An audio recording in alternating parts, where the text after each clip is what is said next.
O corpo humano é dotado de 5 sentidos que lhe possibilitam interagir com o mundo exterior: pessoas, objetos, luzes, fenômenos climáticos, cheiros e sabores. Através de determinados órgãos do corpo humano, são enviadas ao cérebro as sensações, usando uma rede de neurônios que fazem parte do sistema nervoso. A deficiência visual é definida como a perda total ou parcial, congênita ou adquirida da visão. Qual é o impacto na vida daqueles que não têm mais a possibilidade de perceber a vida essencialmente através dos olhos? E como superar os desafios? É o que vamos descobrir agora aqui no Mentalistas. Começa agora, Mentalistas.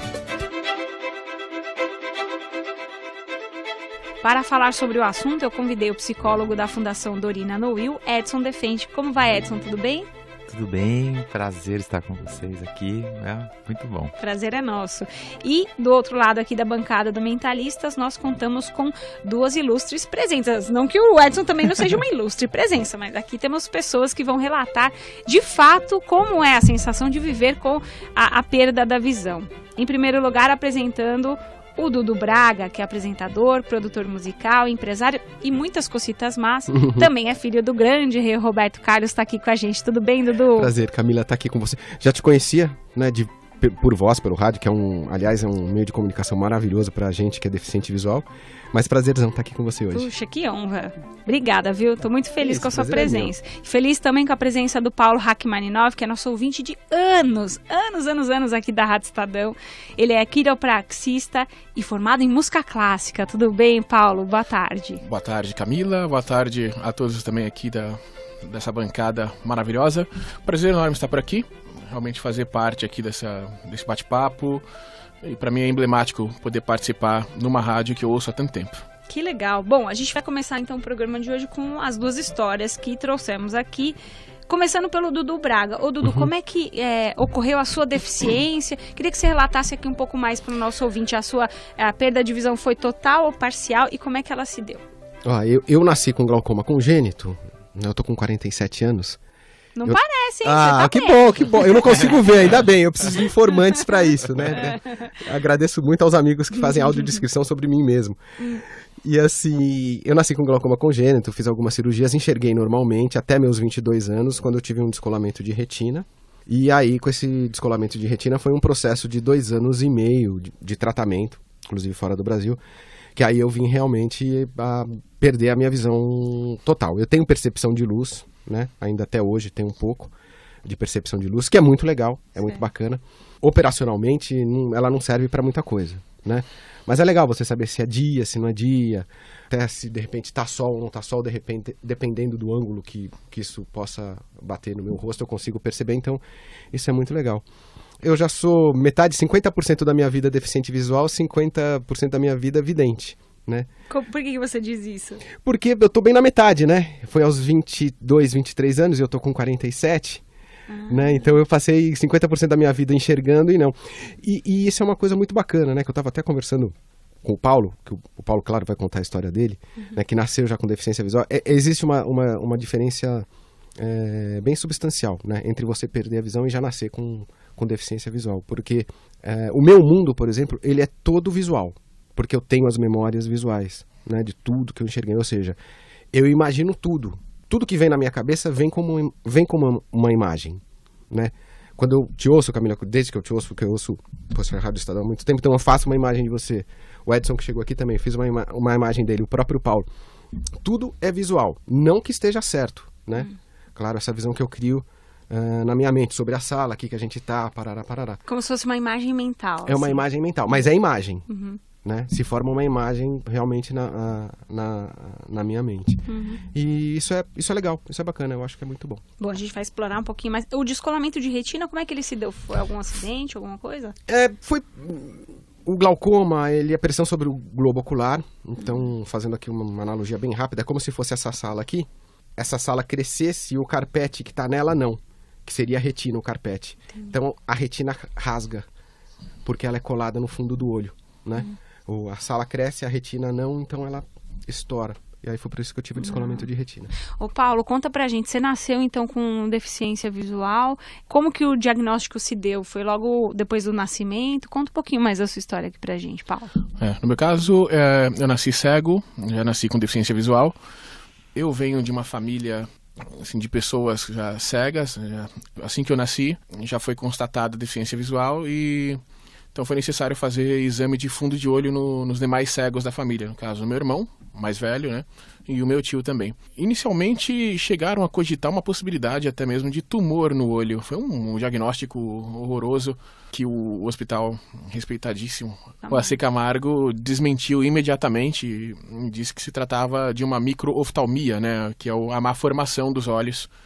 Um fator genético, na verdade, na família, que curiosamente acomete apenas os homens, mas na verdade quem transmite, as mulheres são as que transmitem apenas para os homens. Então você tem, além de você, o seu irmão e o seu tio. Irmão, tio, mais recentemente, né, o sobrinho também. Mais ou menos parecido com aquela história da calvície. São as mulheres que carregam, na verdade, o gene responsável por causar calvície nos homens. Ô Paulo, eu queria que você falasse pra gente comparar com a percepção do Dudu aqui, né? Ele disse que ele já teve as imagens mentais na infância, porque ele perdeu a visão aos 22. Como é pra você essa questão da imagem mental? As imagens, para quem nasceu cego, são frutos da nossa experiência com alguma coisa, né? Por exemplo, então, se alguém fala em xícara de café, ou na hora que vai descrever uma foto, e na foto tem uma xícara de café, então a gente imagina todas as xícaras de café que a gente já teve contato na vida. Xícaras grandes, pequenas, quadradas, sem asa, do Corinthians, principalmente. Amém. Eba! Enfim, então a gente imagina... Então, agora, quando a imagem diz respeito a algo que a gente nunca teve contato, cabe a nós criarmos ali com base naquilo que a gente um dia teve contato. Então alguém fala dragão de Komodo. Aí eles dão uma descrição mais assim, um pouco mais detalhada, que fala que é um lagarto gigante, por exemplo. Então, sei lá, você imagina aquelas lagartas que a gente pegava na escola, sabe? Aquelas taturanas assim, gigantes. Então, a gente dá um jeito de criar a nossa própria imagem, ainda que não seja exatamente aquilo que nós estamos criando. Às vezes acontece. É a mesma coisa com pessoas.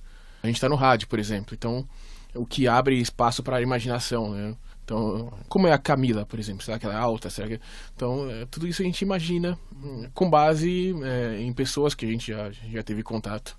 Eu queria só introduzir aqui o Edson Defende nesse nosso bate-papo para a gente encerrar esse primeiro bloco aqui do Mentalistas. Passa rápido, gente. Eu sempre fico com uma dor no coração, mas enfim. Ô Edson, do ponto de vista psicológico, né? Como que a psicologia pode ajudar nesses casos? Em linhas gerais, o que a gente pode trazer aqui para o nosso público? Legal. Bom, eu acho que assim, a psicologia, na verdade, é uma ciência, né, que há muitos e muitos anos vem se debruçando e vem tentando entender pessoas, né, porque é basicamente uma ciência de comportamento, uma ciência que ela nos ajuda a poder compreender como as pessoas vivem, como as pessoas se comportam, essa coisa toda, né? Pessoas com deficiência, pessoas sem deficiência, nesse sentido todo, né?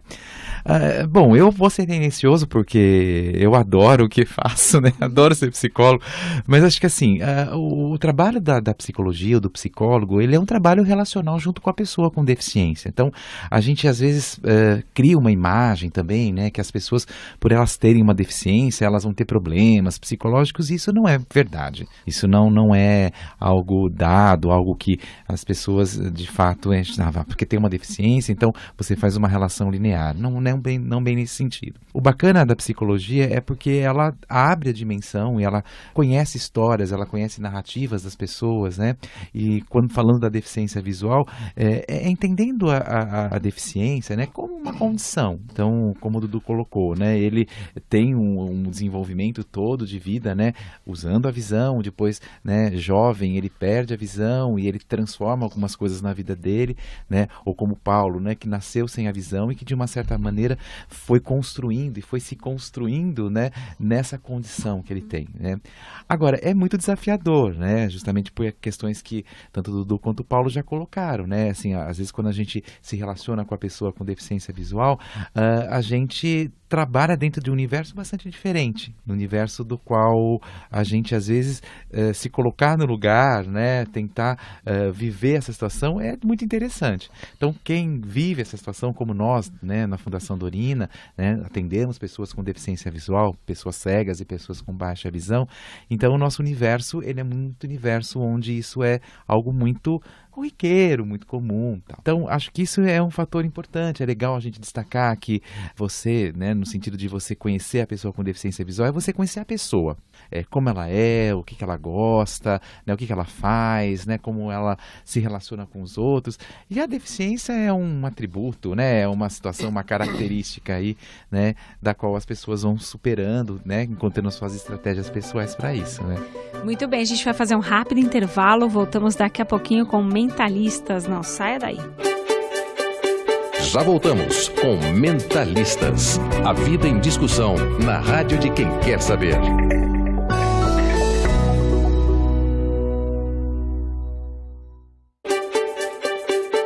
Você ouve Mentalistas com Camila Tulinski.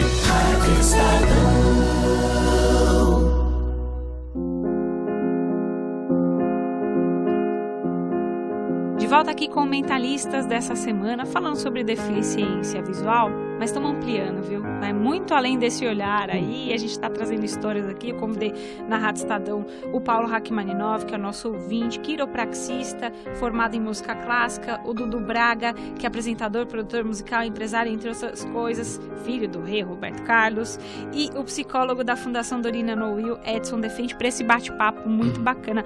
Ô Dudu, eu falei que você é apresentador, produtor musical, empresário, mas você já fez muita coisa, Dudu. Já fui. Conta tudo pra gente, o que você já fez nessa vida, Dudu? Ó, eu sou músico, né? Eu sou baterista. Eu tenho uma banda que chama RC na Veia, que eu toco as músicas do Paizão em versões, né? Uma releitura em rock and roll das músicas do Paizão. Eu trabalho na Secretaria da Pessoa com Deficiência de São Paulo, junto com a Mariane Pinotti, né? Sou secretário adjunto lá. Um desafio que eu tô enfrentando aí nessa cidade maluca que é São Paulo, né? Porque o que não falta são demandas de políticas públicas justamente para nós, pessoas com deficiência. É uma coisa muito difícil, mas que eu tô adorando poder ajudar. Eu sou palestrante, que mais? Eu trabalho em rádio, né? Eu sou apresentador em rádio, eu tenho um programa que vai para mais de 40 rádios no Brasil, em terras portuguesas também, ora pois, onde eu apresento as músicas do Paizão, eu conto histórias das músicas. Qual horário que é o seu programa? Aí varia, né? Varia. Vai todo domingo de manhã, entre 7... Cada rádio, as rádios que estão junto comigo, né? Elas escolhem um horário entre 6 da manhã até o meio-dia. Ah, então você fez um programa e esse programa vai ao ar em várias rádios. E eu tô no ar. Eu tô na Rádio Nativa há 16 anos apresentando esse programa, Nosso amigo do rádio. Tô aí. Legal. Então eu faço um monte de coisa, né? Já fui empresário, já fui importador, exportador, já fui vendedor de automóvel. Quando eu enxergava, eu vendia automóvel, né? É verdade que você já foi surfista? Fui surfista durante 10 anos. Como é que foi isso? Você abandonou ou de vez em quando você vai lá matar saudades na praia? Eu amo. Eu me considero, inclusive, surfista até hoje, porque o surf, na verdade, é uma filosofia, né? De vida, né, de contemplação da natureza. Tem toda uma questão muito filosófica o surf, que é muito legal. Mudou um pouquinho nos últimos anos, né? Porque tudo vem mudando, tudo vem virando muito imagem, competição, né? E eu surfei durante 10 anos, parei de surfar justamente porque perdi a visão, né? Eu surfei depois sem enxergar, eu fiz uma vez uma matéria para a revista Trip, do querido Paulinho Lima, né? Que é onde eu fui surfar, né? E foi muito legal, né? Mas... Estava até conversando com o Paulo aqui, que é uma questão engraçada, porque o Brasil não é um país de boas ondas, né, do ponto de vista do surf. Claro que tem dias bons, né, mas a nossa costa é muito irregular. Tem lugares que são ótimos, mas, por exemplo, onde eu surfava, é muito irregular. Então, isso restringe muito a atuação do surf, principalmente quando você está sem enxergar. Mas dá para surfar sem enxergar. É mó barato, é muito legal. Que legal. É muito legal. Ô Paulo, e você? Como é que você se tornou quiropraxista e quando você fez a formação em música clássica? Conta um pouquinho mais pra gente dessa sua área profissional. Geralmente as pessoas fazem aquilo que elas precisam fazer para garantir a sobrevivência, para depois fazer aquilo que gosta, né? Mas no meu caso foi ao contrário. E, na verdade, uma coisa acabou levando outras. Talvez se eu não fizesse aquilo que me dá prazer hoje, que é a música clássica, primeiro, talvez eu não conhecesse a quiropraxia, ou demoraria muito mais tempo para conhecer. Primeiro eu fiz música clássica e foi durante a faculdade de composição e arranjo, que descobri a quiropraxia, porque eu nunca quis trabalhar com música, sempre foi uma coisa que eu sempre gostei de fazer, eu sempre quis ser compositor, então com 10 anos eu comecei a estudar piano, me formei com 17 em piano. O meu pai, até brinco que fala que meu pai é uma espécie de anti-herói, porque geralmente o pai quer que o filho seja o quê? Engenheiro, advogado, médico, enfim, claro, guarda as proporções, como eu nasci cego, então algum advogado, algum professor, meu pai queria que eu fosse maestro, tanto que até hoje, pra falar a verdade, ele não se conforma com o fato de eu não trabalhar com música, ele fala, esse cara tem a música nos dedos e não trabalha com música, né? Mas enfim, então foi na faculdade de música que eu descobri, eu fui conversar com um daqueles conselheiros que tem na faculdade, e o conselheiro falou, quais são os seus interesses? Eu falei, eu gosto muito de ciências. Daí ele falou, então por que você não faz quiropraxia? Eu falei, quiropraxia? Aí imediatamente eu associei a massagem. Todo mundo associa quiropraxia a massagem. Todo mundo acha que quiropraxia é massagem, e não é essencialmente massagem, Não, né? não é. Quiropraxia é algo assim, muito mais abrangente, enquanto o massagista, claro, tem um trabalho importantíssimo de dar bem-estar e relaxar a musculatura, o quiropraxista realmente ele faz ajustes quiropráticos. Então ele vai lá na vértebra e reajusta a posição das vértebras, reprogramando, né, realinhando as vértebras, os discos intravertebrais. Então é um trabalho que envolve todo o sistema neuromuscular, esquelético. É a quarta área assim, da saúde mais procurada, perdendo para odontologia, para biomedicina e para a própria medicina, lógico, né? Como nada é por acaso, né? Acabei descobrindo a quiropraxia assim que eu estava terminando música clássica. Então eu me formei, depois imediatamente já emendei com a faculdade de quiropraxia. Eu fiz uma edição do Mentalistas uma vez para falar sobre o poder de cura da música. Então a gente convidou uma musicoterapeuta e um jornalista, um colega nosso, que venceu o câncer fazendo tratamento de quimioterapia junto com as músicas dos Beatles. Olha, então ele legal. escreveu um livro chamado Tocando a Vida. O poder de cura da música, né? Aqui a gente tem duas situações de duas pessoas que no caso do Dudu, tem a perda parcial aí de 50% da visão, e o Paulo Rachmaninoff, que desde que nasceu não enxerga nada. Mas os dois têm essa afinidade com a música. Então, como é que a gente pode avaliar? Quer dizer, é o exercício dessas outras potencialidades que a gente acaba incentivando nesses casos, Edson? Qual que é a avaliação que a gente pode fazer? É interessante essa pergunta, né? Porque às vezes a gente... Só posso fazer o Lógico, Dudu. Claro. É que, na verdade, Camila, assim, quando eu disse que eu fiquei 50%, é 50% da minha vida sem enxergar e 50% da minha vida enxergando. Eu tenho hoje percepção à luz, que isso me daria em porcentagem, que é muito difícil a gente conseguir fazer esse percentual, daria 2, 3% de visão. Ah, entendi. Então, o que você... eu sou cego mesmo. Você né? não enxerga, você Não enxerga a enxergo mesmo, luz e alguns vultos, é isso? Não, nem vultos. No caso, você tem sensibilidade à luz, é isso? Eu consigo perceber que tem luz aqui. Ah, tá. Você sabe que nessa sala onde a gente tá tem luz, mas... Mas, por exemplo, para eu perceber, às vezes é necessário apagar e acender. Ah, entendi. Se eu entrar num lugar que de repente tem essa luz que a gente tem aqui, se não falar pra mim que tá ligado, talvez eu não perceba que tá ligado. Se acender e apagar, eu falei, opa, alguma coisa mudou. Aí eu tenho essa percepção. Isso aí é interessante também, porque pra vocês dois... eu vou fazer uma enquete com vocês rápida aqui. Pra vocês dois, qual dos sentidos, eu não sei se é possível, né? Que vocês sentem que vocês têm mais potencialidade. Porque eu falei, vocês têm a música em comum. Porém, o Paulo pode me dizer, não, Camila, o tato pra mim é muito mais aguçado do que o som, por exemplo. Encontrei isso na quiropraxia. Eu tô dando um exemplo, né? Então vamos começar, já que eu citei o Paulo, qual dos sentidos você sente que você tem mais aguçado? Olha, E o Dudu eu depois já da cheguei mesma. a fazer um teste desses para saber qual era, mas um teste que eu já sabia o resultado. Eu acho que, com certeza, a audição é mais aguçada. Não significa que eu ouço bem. Inclusive, pessoas que falam baixo, por exemplo, eu tenho grande dificuldade. Eu até cheguei a fazer audiometria, até por ser músico também, a gente acaba fazendo audiometria sempre, fazer, né? aliás. Pra saber como é que está. Mas, com certeza, a minha audição é... sem dúvida alguma, o mais aguçado. Até porque os meus medos, por exemplo, se processam através da audição. Então, eu estou numa avenida, não tenho nenhum um referencial. ouço um carro passando, eu já fico morrendo de medo de ser atropelado, né? Fico já assim, antevendo, sabe? Entre aspas. É. E pra você, Dudu? Não, eu acho que a audição também, porque a audição, na verdade, seria a nossa visão à distância, né? O tato é necessário que a gente esteja perto, que a gente toque. Mas a gente vai desenvolvendo umas coisas engraçadas, né? Por exemplo, eu uso uma lente estética, que hoje eu não tô aqui nesse olho, né? Quando eu vou fazer alguma coisa, algum trabalho em televisão, que eu já trabalhei em TV e tal, é uma lente de contato, né? Só para o pessoal aí entender. Então, para perceber essa lente de contato, às vezes eu boto no dedo, mas eu percebi que a boca é mais sensível que o próprio dedo, né? O tato, claro, é muito importante. Então, você vai descobrindo umas coisas curiosas, assim. Então, para perceber a lente de contato, se ela tá do lado certo ou não, eu boto na boca aqui, para depois conseguir botar do lado certo e botar no olho. A ponta do dedo é menos sensível que o seu lábio. Que o lábio e que inclusive a própria língua. Certo. Né, que é absolutamente sensível em relação ao tato. Então você vai descobrindo maneiras, né? Eu, por exemplo, a gente tem o iPhone, eu e o Paulo, então... Não, peraí. Eu vou ter que fazer um parênteses. Porque os ouvintes podem pensar, como é que vocês navegam na internet, por exemplo, no celular? Como é que é esse recurso para vocês? Um recurso... Daqui a pouquinho eu falo com o Defende aqui. Tranquilo. Tem um recurso que chama VoiceOver, né? Que já vem dentro do próprio iPhone. Antigamente a gente usava os Nokias, né, Paulo?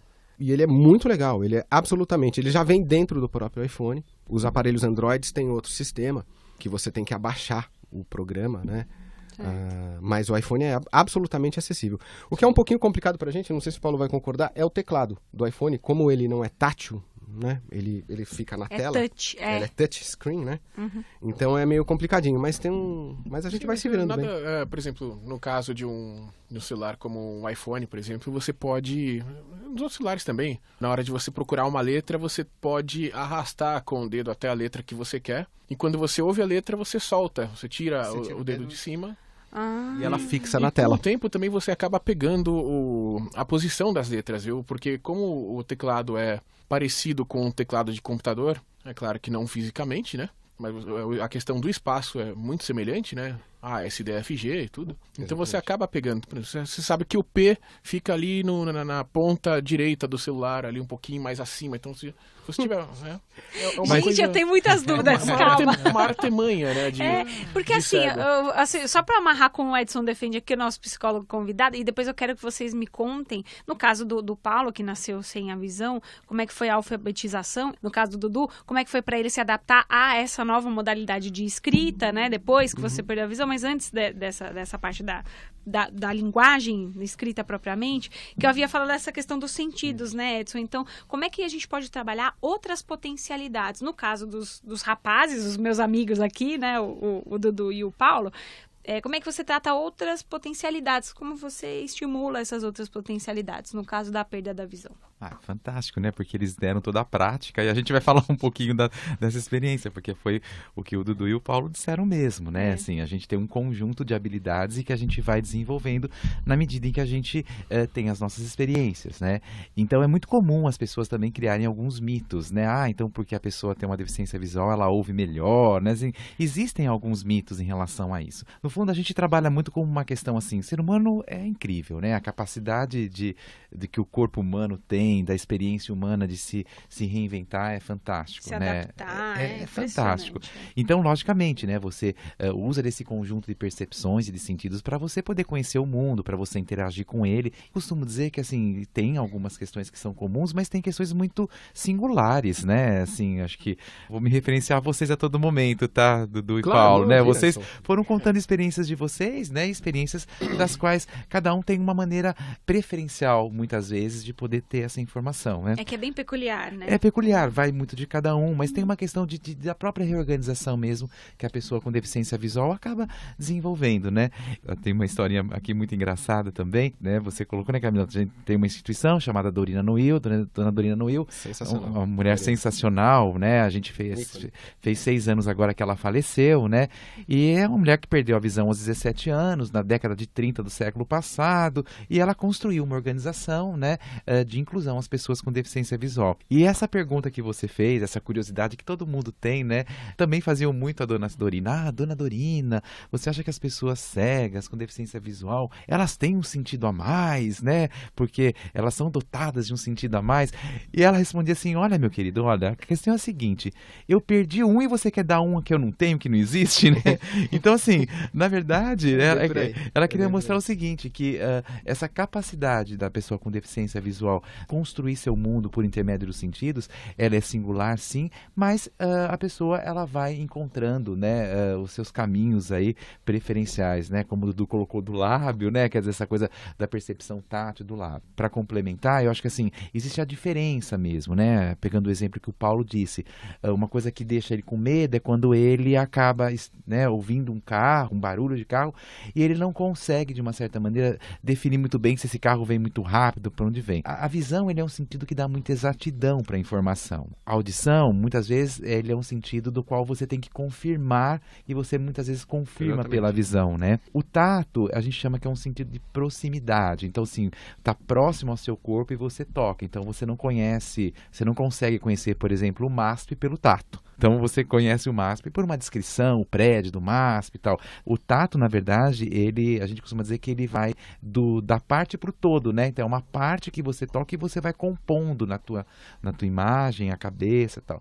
E a visão, ela é muito do todo. Você vê e você aprende a informação. Mas as pessoas com deficiência visual vão encontrando, né, todos esses recursos para poder também fazer esse conhecimento, né? Camila, eu tenho uma amiga que perdeu a visão muito cedo também, então ela não teve oportunidade de enxergar algumas coisas, mais ou menos como o Paulo. Uma vez ela foi no escritório, e eu no escritório eu tenho uma maquete de um avião da Airbus, um A320, né? E ela viaja pra cima e pra baixo, ela é super independente. Eu falei um dia pra ela, chama a Magda, falei, você já viu onde você viaja de vez em quando de avião? Ela falou, não. Então eu vou te mostrar. Eu peguei a maquete, falou, ó, é aqui dentro, peguei o avião, né, aquela maquete de avião, uma maquete de uns 40, 50 centímetros, falei, ó, aqui dentro que você viaja. Aí ela foi tocando, porque ela não tinha condição justamente você não tem condição de tocar o avião. Ela não sabia o que era o avião, nunca tinha visto porque, né, já estava sem visão. Exatamente. E não tinha como pegar o avião, porque o avião é gigantesco. Como é que você vai ter a noção total? E aí? Aí eu mostrei pra ela assim, ó, é aqui dentro desse canudo, entre aspas, né, que você viaja. Eu mostrei mais ou menos onde era a posição da porta, que eu adoro aviação, acho sensacional. Mostrei pra ela, falei, ó, aqui são os motores e tal. Ela falou, nossa, que coisa, né? E ela pôde ter essa visão espacial, que é justamente o que o Edson estava falando em relação ao MASP. Como é que a gente, sem enxergar, você nunca viu o MASP, como é que a gente vai conseguir ver isso? Pra mim, eu que já enxerguei, muitas vezes as pessoas usam uma certa referência, né? Usam, é uma caixa suspensa com 4 pés ao redor. Aí eu consigo ter uma visão relativamente espacial por essa audiodescrição. E o Paulo também, né? Dessas formas, também poderia ter essa audiodescrição que daria daria uma certa posição para ele de como é certas coisas. Mas é assim, a gente vai usando as coisas, os vai sentidos. Ampliando, né, Dudu? Vai Exatamente. Ampliando essa percepção. Acho que isso é muito legal. Você amplia, né? Então, a percepção, por exemplo, de uma pessoa que usa o avião, né? E tem uma noção, né? Tem uma percepção, sim, tem uma construção, né? Mas quando ela usou o tato, né? De uma maneira para poder explorar aquele objeto e transformar aquilo. Então, isso enriquece demais a experiência. Isso é muito legal. E só fechando, né? Uma coisa que você vê que tem coisas, por exemplo, a gente fala, as pessoas com deficiência visual, o tato é extremamente importante. O tato, ele está no corpo todo, né? Logicamente que nas mãos para a leitura do braille, né? E para percepção de objetos e tal. Mas o corpo todo, né? O nosso corpo todo tem essa sensibilidade. Isso é super legal. Então, por exemplo, a gente não precisou pegar numa vaca para saber o que é uma vaca, né? Então, a gente olha, daí tem a descrição do animal, essa coisa toda, para você poder ir compreendendo aquela informação, essas informações todas, né? Não, isso é fantástico, né? Para trabalhar com as pessoas com deficiência visual. Ô Paulo, para você que você né, já nasceu sem ter a visão, essa questão, como é que é uma vaca, como são os animais, como que é um avião, igual o Dudu falou, você teve essa iniciação também desde pequeno, essa compreensão espacial dos objetos? Sim, o curioso, entrando bem no campo, bem mentalistas mesmo agora. Somos todos mentalistas. Bem mentalistas, de verdade, inclusive acho que profundo ainda, sabe, no feeling do mentalistas. Curioso que o Dudu comentou acerca de avião e de imaginar coisas. Eu acho que assim, a gente fica criando tantas referências que depois a gente sonha com aquela referência que a gente criou acerca de uma coisa que a gente não conhece ainda. Então, por exemplo, eu, quando eu era pequeno, até então não tinha voado ainda de avião. Então, eu imaginava um avião, assim, um lugar enorme, um espaço muito grande, com um sofazão incrível, sabe? Um veludo, assim, no sofá. Sabe, eu lembro das Chique riquezas esse de avião, hein? detalhe, Chique, hein? E eu via assim, um avião sibilando, né, aqueles, né, das turbinas e tudo. O mais curioso mesmo de tudo foi quando eu peguei avião. Peguei avião e falei, nossa, não é nada daquilo, né? Apertado. Absolutamente nada daquilo. Eu achava, por exemplo, que o som da aeromoça falando era um som como se eu estivesse ouvindo uma rádio, como a Rádio Estadão. Que nada, é um som de caneca daquele alto-falante deles, né? Enfim, e eu acho que talvez como uma espécie de mensagem ali do consciente para o subconsciente. Depois que eu voei de avião pela primeira vez, eu parei de sonhar com avião. É incrível como a gente cria essas referências, né? De como são as coisas. Você sabe que existem alguns folclores também que são muito fortes, né? Quais, por exemplo, Dudu? Aquele filme do Ray Charles, né? Eu assisti. Sensacional. A história dele é maravilhosa, né? Uma história de superação incrível. Mas aquela história que ele pegava no pulso e sabia se a menina era bonita ou não. Isso não existe. É lenda, né? Isso não existe. Isso é uma coisa... Não posso aproveitar essa deixa sua, Dudu? Claro, por favor. Como vocês sabem que a mulher é bonita e o que Essa é beleza? pergunta é clássica, né? O que é beleza pra vocês? Eu quero saber isso. Essa pergunta é muito clássica, né? As pessoas é uma pergunta que quando eu respondo, geralmente as meninas falam que eu estou enrolando. Qual que é a sua resposta que eu vou Então, falar? aí é que tá. Eu vou tentar achar uma resposta bastante convincente. O Dudu, por exemplo, não nasceu cego, então ele tem mais referências do que eu, pelo menos visuais, lógico. Agora, eu, por exemplo, nunca enxerguei. Então, hipoteticamente, eu não sei o que é bonito ou o que é feio, né? Isso é uma hipótese, lógico. Bom, você tá na rua, por exemplo, aí vem uma menina e fala pra você que quer ajuda. A voz não quer dizer muita coisa. Não no aspecto de beleza. Às vezes a voz corresponde à beleza, sim, e às vezes não. Agora, você segura no braço aquela pessoa, aqueles cabelos esvoaçantes, assim, por exemplo, e você continua andando com a pessoa e na hora da despedida ela te dá um beijo e você percebe que o rosto é pequeno. Como você já ouviu por aí que rosto pequeno é uma coisa muito bonita, pessoas que têm rosto muito pequeno, boca muito pequena, é algo muito bonito, e você associa isso, eu acho. Tá, essa é a resposta que eu talvez esteja enrolando de novo, né? Não, mas tá ótimo. Mas eu acho que você está falando uma coisa. Eu vou interromper, Paulo. Você está falando uma coisa muito interessante, porque assim, o conceito de beleza, ele é um conceito visual, mas ele é um conceito individual, um conceito padronizado, relativo, né? Exatamente. Sabe, isso é interessante que você está dizendo, demais, né? demais. Extremamente, né? riquíssimo. Aquela pessoa que pode ser bonita para um, não é para o outro, né? E claro, tem também aquela questão da essência, do sentimento que a pessoa tem pela outra, né? Por exemplo, se tem uma namorada, a pessoa fala, nossa, aquela sua namorada é muito feia, né? Mas pra mim não é, né? Isso me fez lembrar uma história. Eu estudei numa escola só pra cegos. Por ter nascido cego, então eu estudei numa escola só pra cegos. E lá nós tínhamos um colega nosso, e ele conheceu lá, ele morava numa cidade que fica aqui perto de São Paulo. Ele conheceu lá na cidade dele uma menina cerca de 19 anos mais velha que ele. E ele se apaixonou perdidamente por ela. E resolveu levar uma foto para a escola para que as pessoas que enxergam na escola assim, pudessem dar opinião, né? E o pessoal não queria, assim, tinha alguns alunos que enxergavam um pouco, né, e tudo. Aí ele mostrou para todo mundo, ela é bonita? E todo mundo falava, o pessoal via a foto, sim, é muito bonita, né? Não, mas ela é bonita mesmo? É bonita. Ok, aí ele deixou a foto cair no chão. E nessa hora chegou, na nossa escola tinha uma banda e tinha um maestro. Chegou o maestro, a única pessoa que até então não tinha visto a foto ainda. Quando ele olhou pro chão e viu a foto, falou, que mulher feia é essa na foto? Ele terminou com a ele foi o namorada? único que falou a verdade. Ele terminou com essa namorada, Paulo? Ou ele continuou namorando essa moça? Depois o namoro acabou. Agora, não sei se foi por isso, tá? Eu tá. acho que não. Provavelmente não foi por isso, não. Mas, realmente, o namoro acabou essa acabando. história. Ô, Dudu, e pra você, hein? Ó, não vai Boa, fugir Dudu, da agora é sua pergunta, vez. Dudu. Não vou fugir da pode. pergunta. Não, Você quer que eu refaça ou você lembra? Eu costumo brincar, né, que usando até uma música do Paizão, que a gente depende dos amigos de fé dos irmãos camaradas. Né? Eu adoro essa música do Roberto. A gente depende, mas tem uma questão também que é que cada um tem seu gosto pessoal. Essa história do Ray Charles, do Pulso. Do Pulso, desculpa, perdão, não lembrava o nome. Eu pego no ombro das pessoas, mas isso é para ter uma referência da própria pessoa, né? Tanto homem quanto mulher, isso me dá uma certa referência. Por exemplo, eu cumprimentei o Paulo, eu botei a mão no ombro dele. Eu já sei se ele é alto, se ele é baixo, se ele não é. Isso me dá uma referência. Pelo tamanho do braço, também me dá uma referência se a pessoa é mais ou menos gordo ou não, tal, não sei o que lá. Agora, quando existe um interesse homem-mulher, aí eu tenho o Kiko, que trabalha comigo já há muito tempo, né?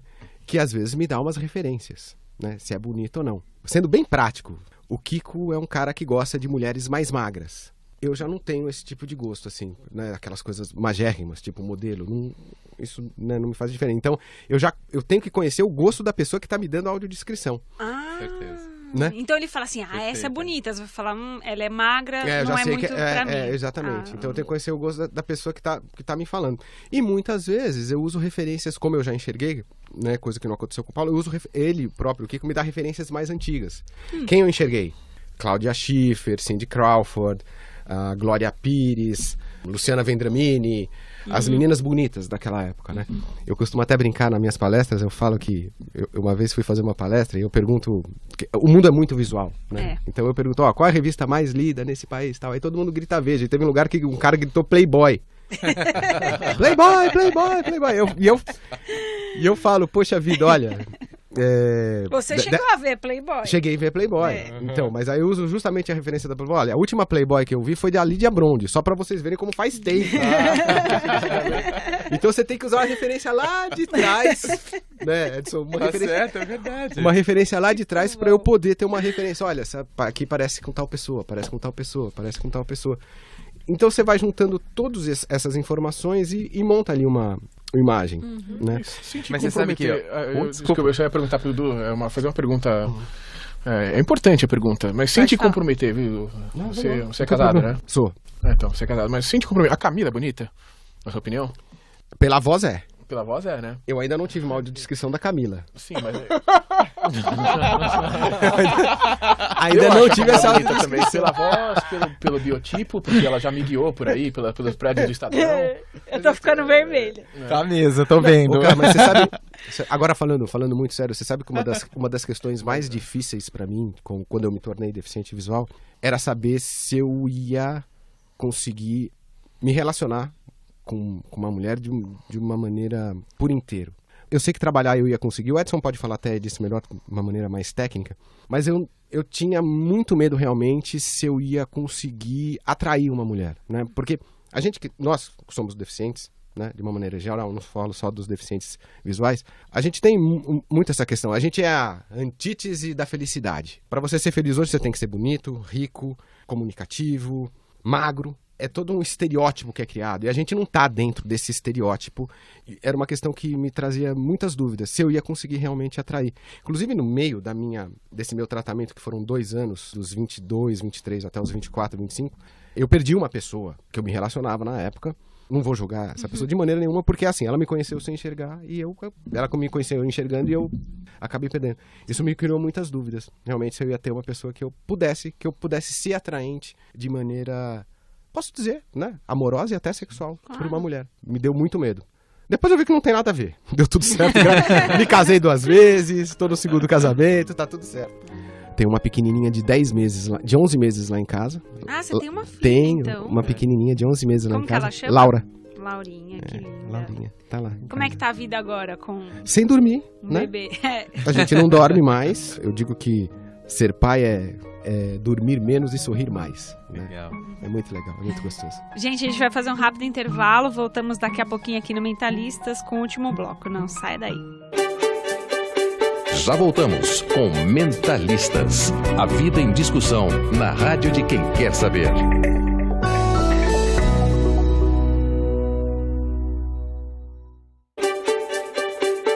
Você ouve Mentalistas com Camila Tulinski.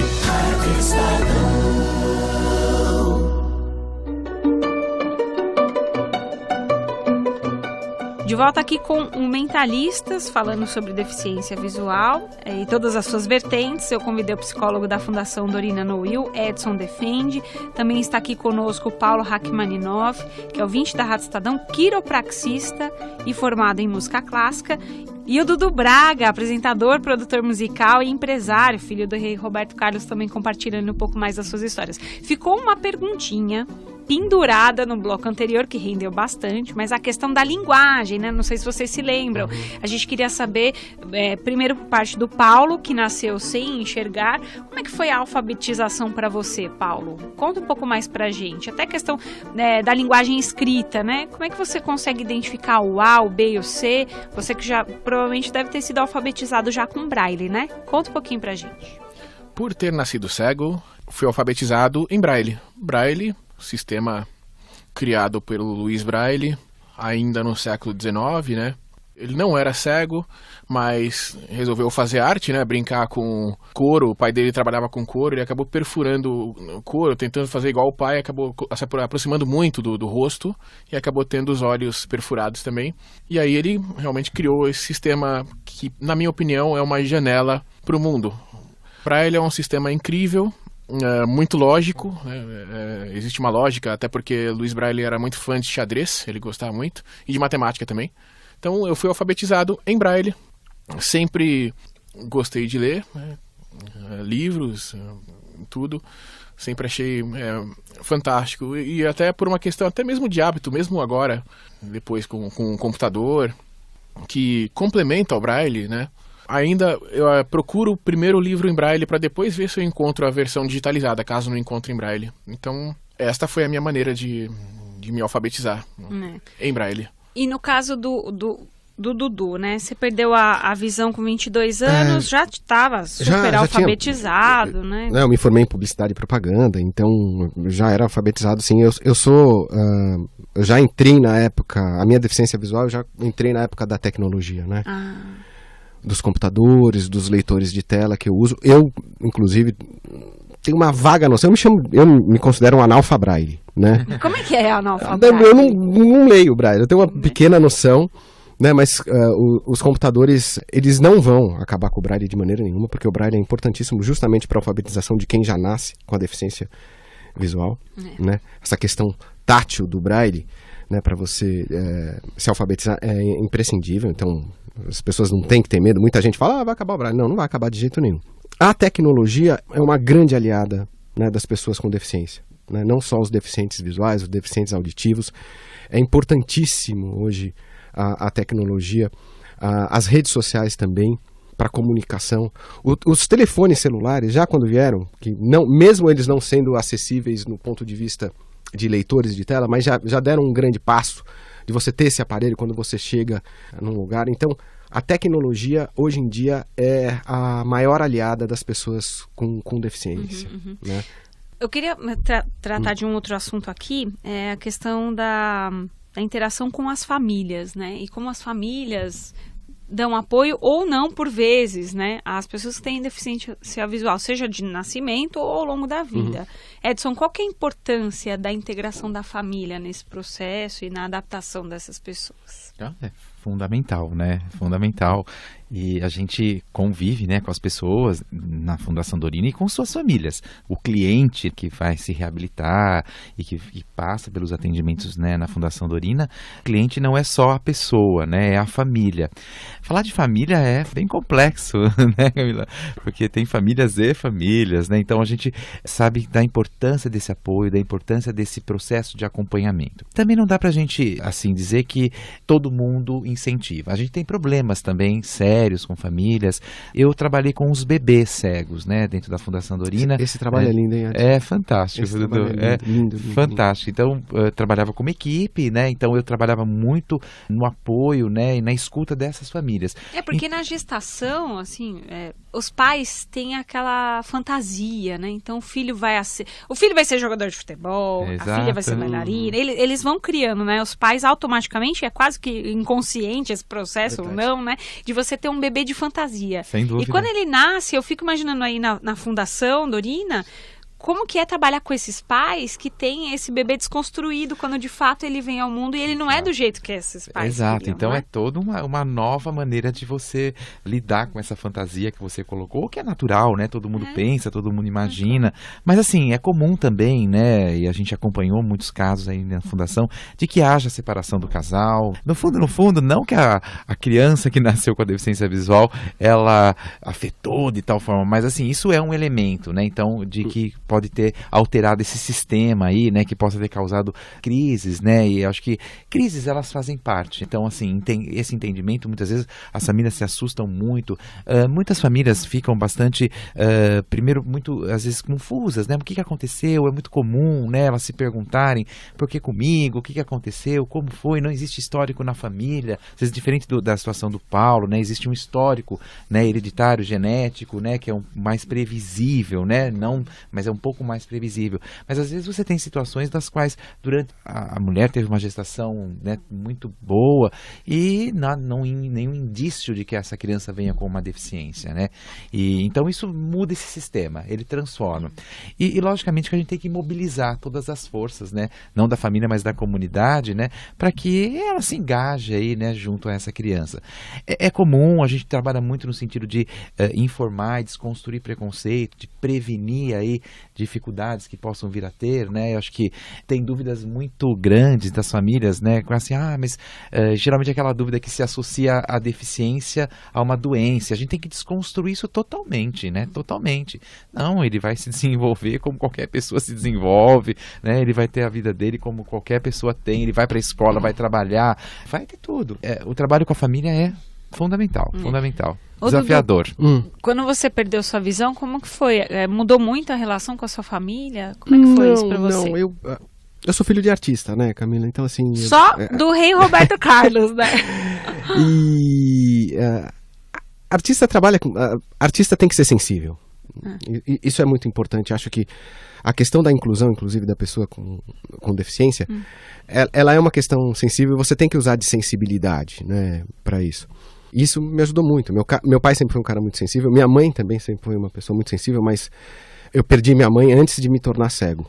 Foi muito importante, apesar de eu ter tido certos conflitos em relação ao meu pai, da superproteção. Eu tive uma vez com o procurador da República, que ele tinha acesso a uma informação, uma pesquisa. Claro, vou usar essa pesquisa de maneira genérica, que assim, a população de baixa renda geralmente exclui a criança com deficiência. Exclui no sentido...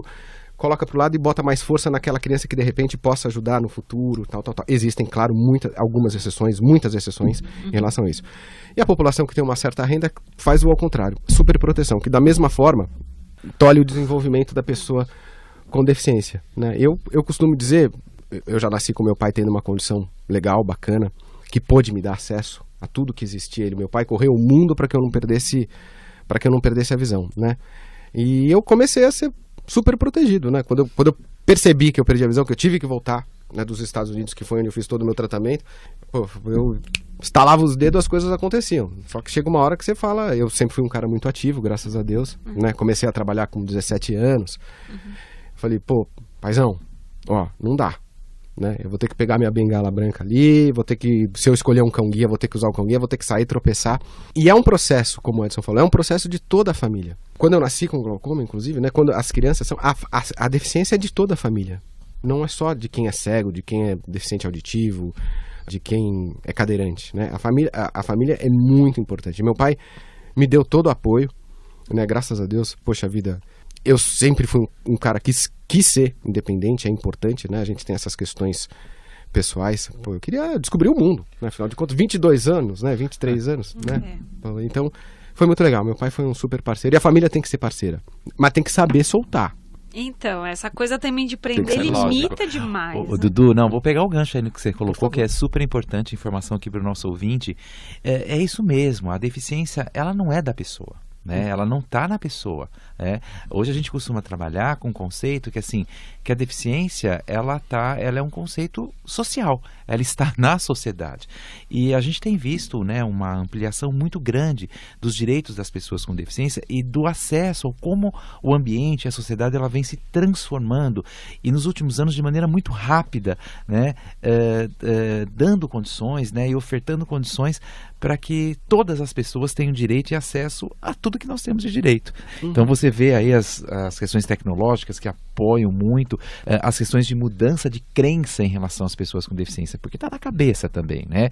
Então se eu tenho uma crença muito arraigada que uma pessoa com deficiência é uma pessoa que vai ser dependente, né? Eu trabalho em cima dessa crença então a gente tem que desconstruir muito essas crenças. O grande mérito mesmo, né, desse movimento são das próprias pessoas com deficiência. Eu acho que isso tem que ser dito, né, das pessoas com deficiência visual, que tem desejos humanos como qualquer um de nós, né? Então, quero trabalhar, eu quero namorar, eu quero ter minha grana, eu quero passear, eu quero, sabe? Então, isso é uma condição humana, né? E as pessoas com deficiência falam, pô, vamos lá. Então, quem tem que se transformar aqui não somos nós, não, são vocês, entendeu? Sabe, tem uma frase, só para concluir, Paulo, que eu acho uma frase fantástica. A gente tem um desembargador, né, que é cego no Brasil. Sim. Então o Ricardo, ele diz uma coisa assim, que lá de Curitiba, ele diz assim, que a limitação não está na pessoa, está na cabeça do outro. Enquanto você acha que o outro, você não pode fazer isso porque você é cego. Não, assim, eu posso sim, tenho condições e posso realizar muitas coisas, né? O que falta, na verdade, aqui no Brasil, quando uma pessoa vê uma pessoa com deficiência, por exemplo, um cego, já acha que, por exemplo, ele não consegue subir escada. Falei, eu sou cego. É verdade, né? É verdade. Eu sou cego, eu posso. Você tá no metrô. A deficiência se amplia, né? A gente vira muito cego e cadeirante. Exato. Na verdade, o pessoal acha que cego vem com kit completo, né? Uma série de outras coisas. Então, quer dizer, você tá no metrô, quer sentar? Senta aqui. Quer dizer, não, eu não quero sentar. Eu tô bem de pé aqui. Outra viagem passa mais depressa se eu ficar de pé. Então, ou senão, eu costumo falar que eu quero crescer mais um pouco. Porque esses estigmas, eles vão sendo construídos, né? E eles vão se perpetuando socialmente. E a gente tem que romper com isso, né? E assim, uma forma de romper é as pessoas viverem, né? Experimentarem, estarem juntos, interagirem, né? Isso é fundamental. Né? A Paralimpíada, teve algumas pessoas que estão usando um termo que eu sou contrário, não sei se o Edson vai concordar comigo. Super-humanos. Também não gosto, viu, Dudu? Eu não gosto disso. Não é super, viu? Nem menos humanos. Só humanos. Também não é. Eu não gosto desses estereótipos, né, que são criados. Porque tem uma coisa que é muito importante que a ONU, que as convenções da ONU estabeleceram, que isso eu acho uma das coisas mais legais, a qual o Brasil, inclusive, é signatário dessa convenção, é que assim, a deficiência não está em nós, né? A deficiência está no meio. Então, a partir do momento que a gente tenha sinais em braille, sinais sonoros, rampa para os cadeirantes, libras, comunicação. A partir do momento que a gente tem acessibilidade, a deficiência não existe, né? Então ela tirou das costas de nós, cegos, deficientes auditivos e cadeirantes e downs, a questão da deficiência. Então isso é muito bacana. A acessibilidade faz de todos nós iguais. Encerramos aqui o Mentalistas. Infelizmente nosso tempo já está esgotado, mas agradecendo aqui a participação do psicólogo da Fundação Dorina Noil, Edson Defende, o apresentador, produtor musical e empresário Dudu Braga, corintiano, secretário adjunto da Secretaria Municipal da Pessoa com Deficiência, filho do rei Roberto Carlos. Manda um beijo pro Robertão, viu? Príncipe, né? Fala que eu adoro. E o Paulo Rachmaninov, que é nosso ouvinte querido aqui da Rádio Estadão, quiropraxista. Corintiano também. Vou falar agora os ouvintes vão falar que eu tô puxando sardinha pro Corinthians, sabe? Que eu sou corintiana, só convido o corintiano pra esse programa. Você é corintiano também, Edson, ou não? Olha, então, vou dizer que eu sou minoria aqui, tá? Não sou corintiano, sou palmeirense. Sou minoria, você tá vendo? Como tudo é uma questão. Mas eu não sei, eu senti um pouco de dúvida nesse olha. Vem com a gente. Que time você torce, defende? Sou palmeirense. Não, time mesmo. Entendi. Gente, muito obrigada pela participação de todos. Foi um prazer estar com vocês aqui no Mentalistas, tá bom? Obrigado você, Camila. Obrigado. Muito obrigado. Muito obrigado, Camila. Prazer inenarrável estar por aqui.